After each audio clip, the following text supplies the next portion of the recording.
legal and align local cannabis rules with state rules. We're really kind of still struggling with that because we really don't know the final state rules.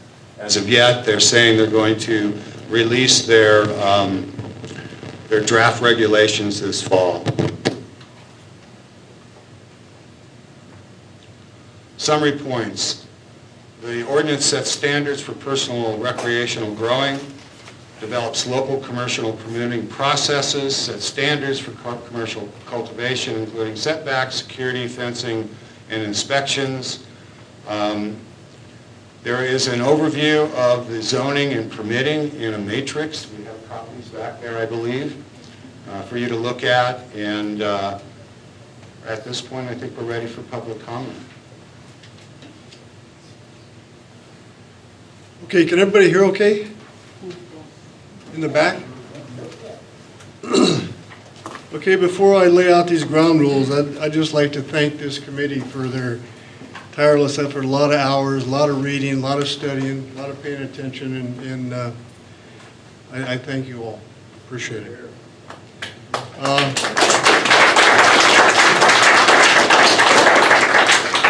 I'd like to limit the comments to 3 minutes. If somebody wants to donate a 3 minutes, but I'll do 2, that's one other 3 minute, that's it. You'll raise your hand to be recognized.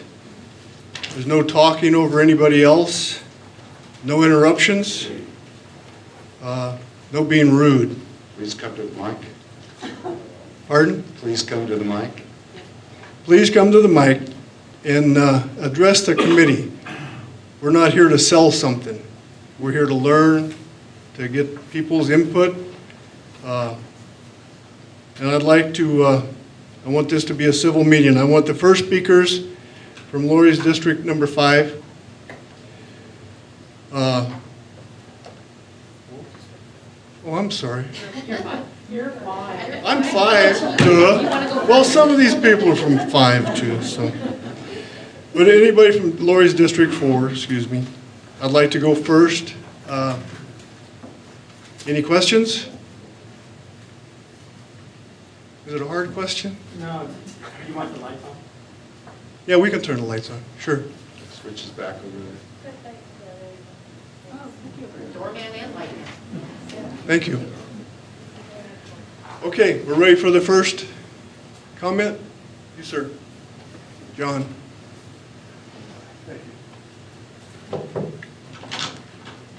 A small group of our friends and neighbors, as well as some out-of-county folks, believe they can make money growing cannabis in our county. I'm not opposed to them making money nor growing cannabis in our county. I am opposed to allowing cannabis growing in any zoning in our county. The ordinance would effectively override current zoning laws by allowing the ordinance defines as small outdoor grows of up to 2,500 square feet, which is larger than the footprint of most county residents' homes, to be permitted in any parcel anywhere in the county, including residential parcels.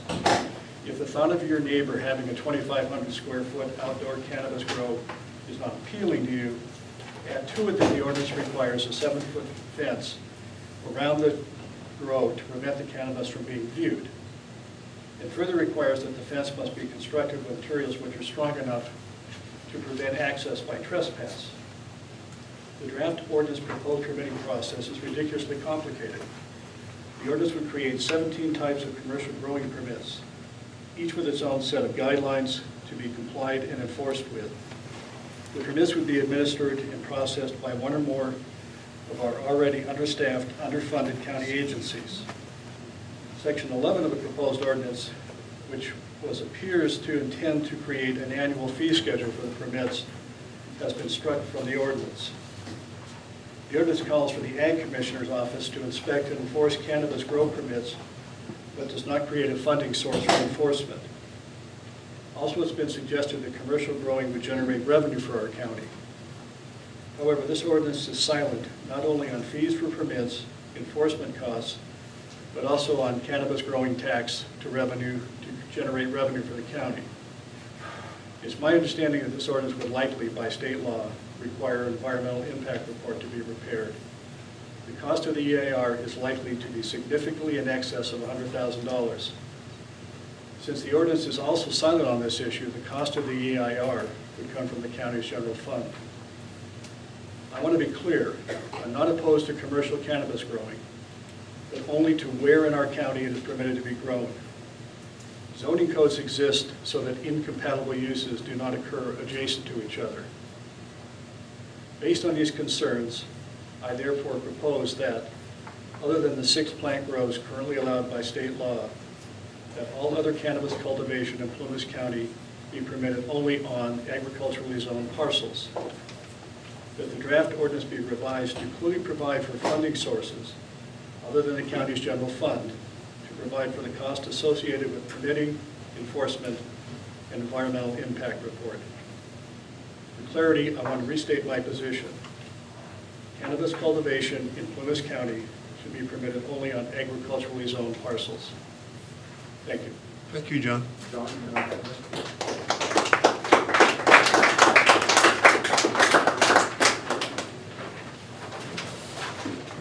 My name is Kevin Danner. I'm on the faculty at FRC, and a little plug for my fall course. We're doing a course to revitalize 50 Church Street, the original school building, because it's been vacant for too long. We need to get it back in action.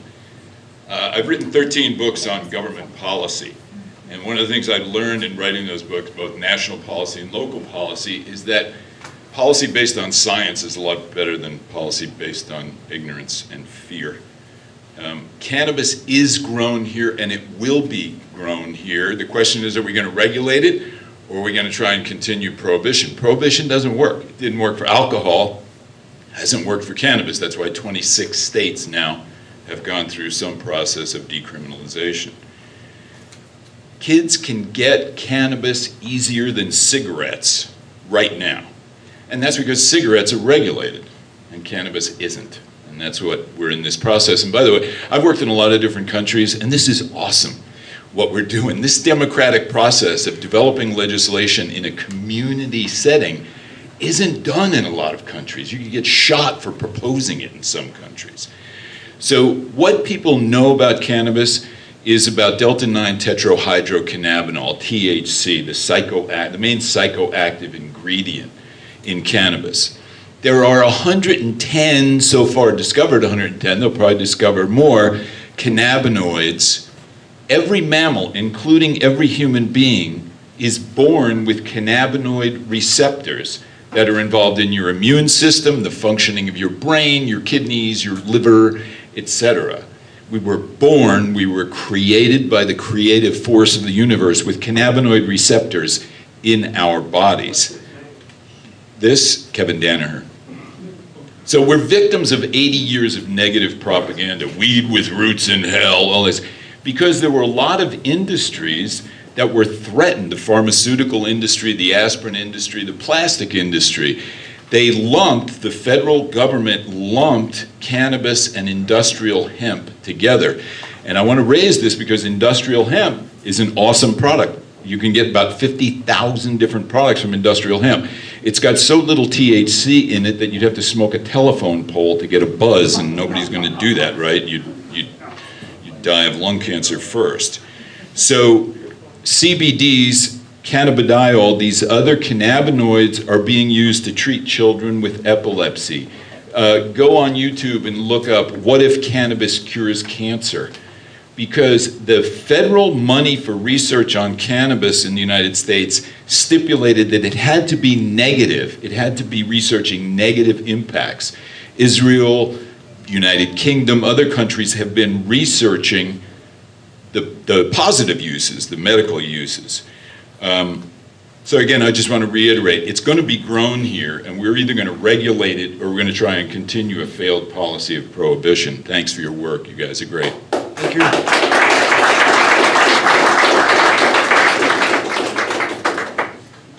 Anybody else?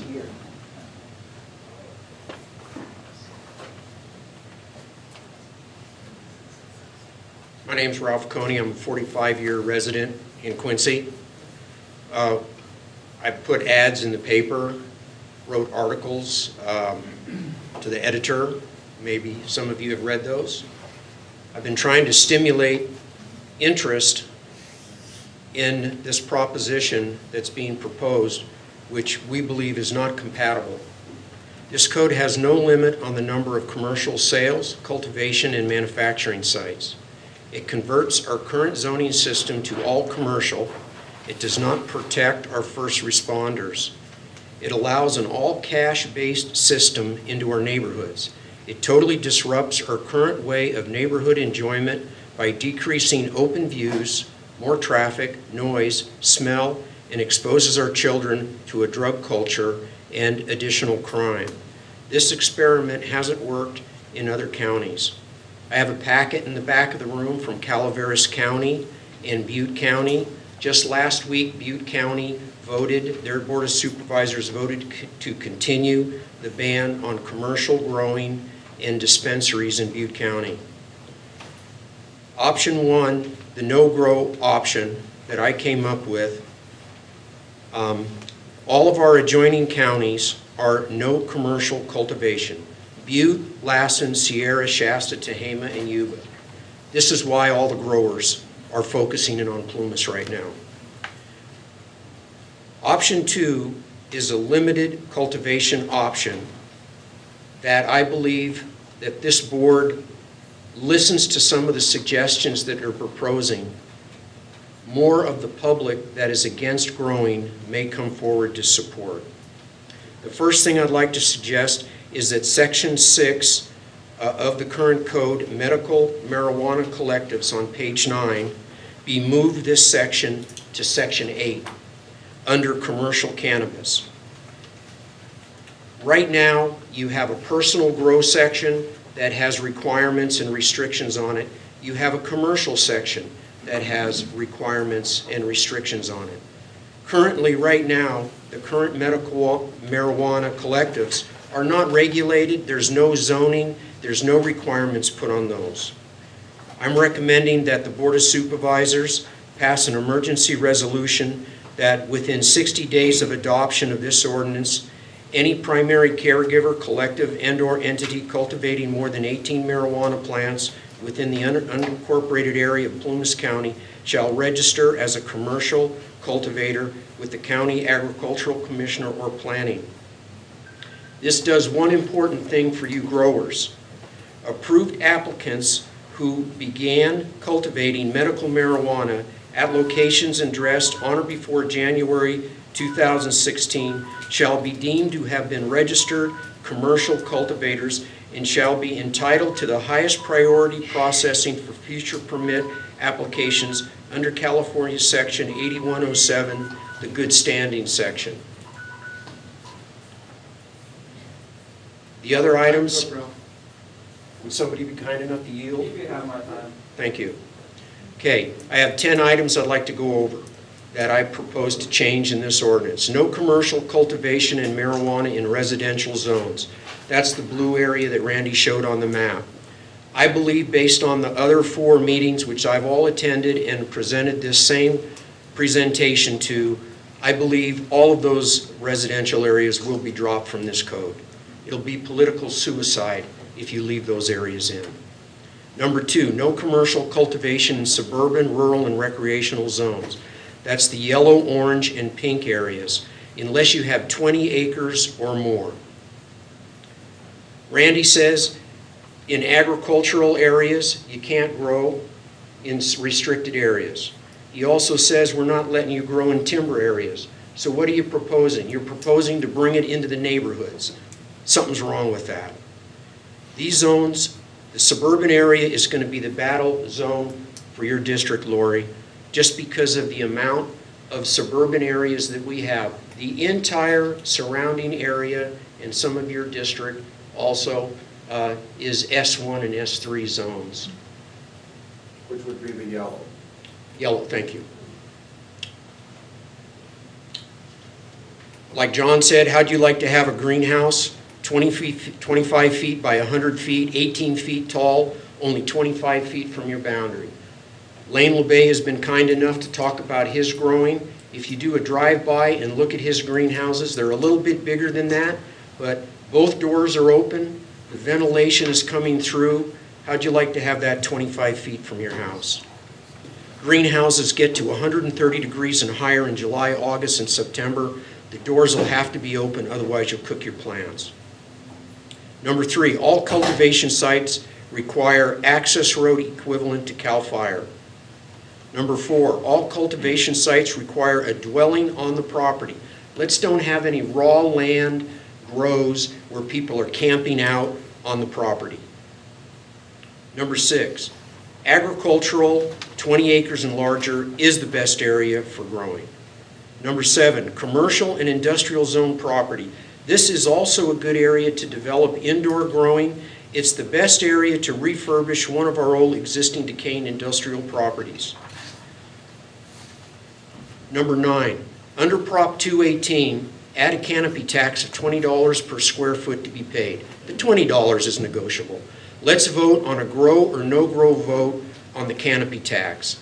If grow wins, then regulating on what type of sales, manufacturing, and cultivation the county will allow can proceed.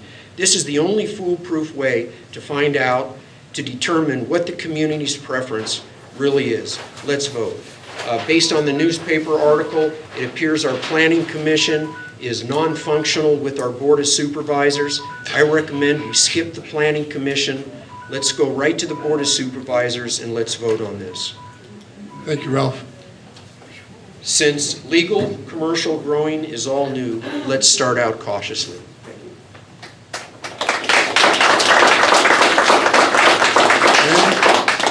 I forgot an important question. How many people in this room know their zoning? Please raise their hand. 50? Can I ask one question, Randy? How many people in this room have read this code? Congratulations. Thank you. So, just briefly, I kind of missed this.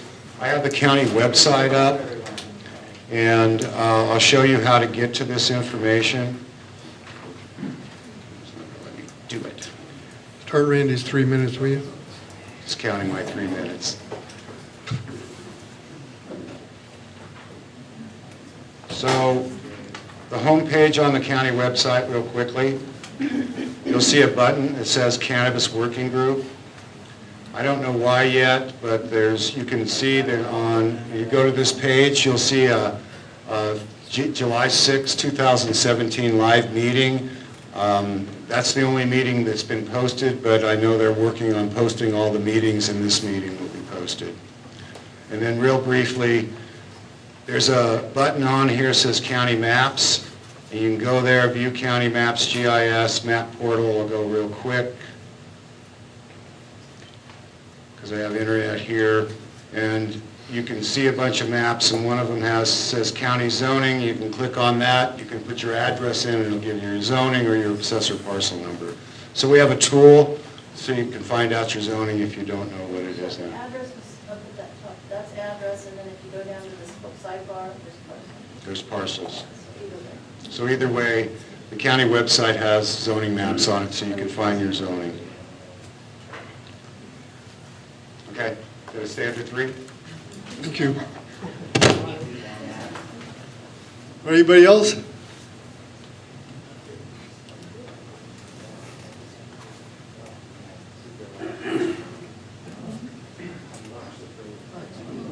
My name is Chuck James, and I'm within this supervisor's area. Cannabis is different than an agricultural crop because it's very intensive maintenance. It's going to leave a major footprint on the ground. It's going to introduce chemicals in all probability, and they're going to have to treat for rodents. They're going to be worried about deer and other animals coming in unless it's a covered area. And these are things I'm putting out for you to think about. But it is not just like planting a row of corn. It's going to be a very intensive footprint.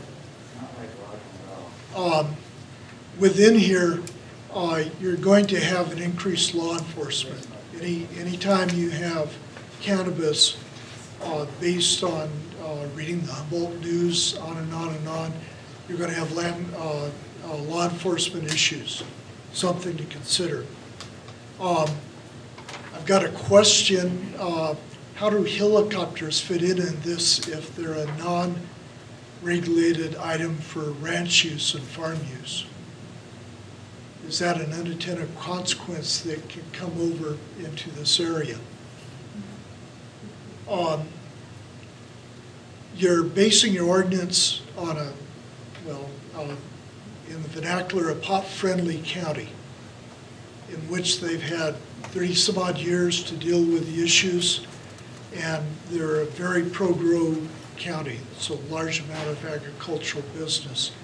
Do we want to convert our agricultural lands with a corresponding increase in land prices without the regulation? This is a great effort for the regulation, and I'm glad of it.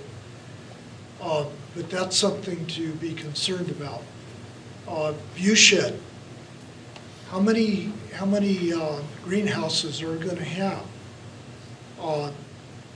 I think Ralph's perspective of having constraints on them tend to come up. I have a question on the 7-foot fence, especially in the suburban areas and the zoning for those suburban areas. And I'm really focused on the 1 to 3 acre parcels. You have voters, you have the potential of people coming in to harvest crops illegally, and you have the potential of having your view shed impacted by either greenhouses or 7-foot high fences. In 1 to 3 acres, much of that area is not conducive for grows to begin with, and you're lumping everything together. You're also lumping the recreational use of 6 plants with a commercial use, and those issues really, to me, need to be separated out. Thank you, sir. Time's up. I'll I'll yield, submit comments. I'll yield 3 minutes. Okay. For grows in suburban areas, they should be tightly controlled. And I believe recreational would be the appropriate use in there, not the moving towards commercial. There was a mention in there of opioids and that kind of, they were comparing opioids and such like that. And my question always comes back, what about meth? That's our major problem in this county, not opioids. And so if you're going to discuss one, discuss the other. Amen. And then,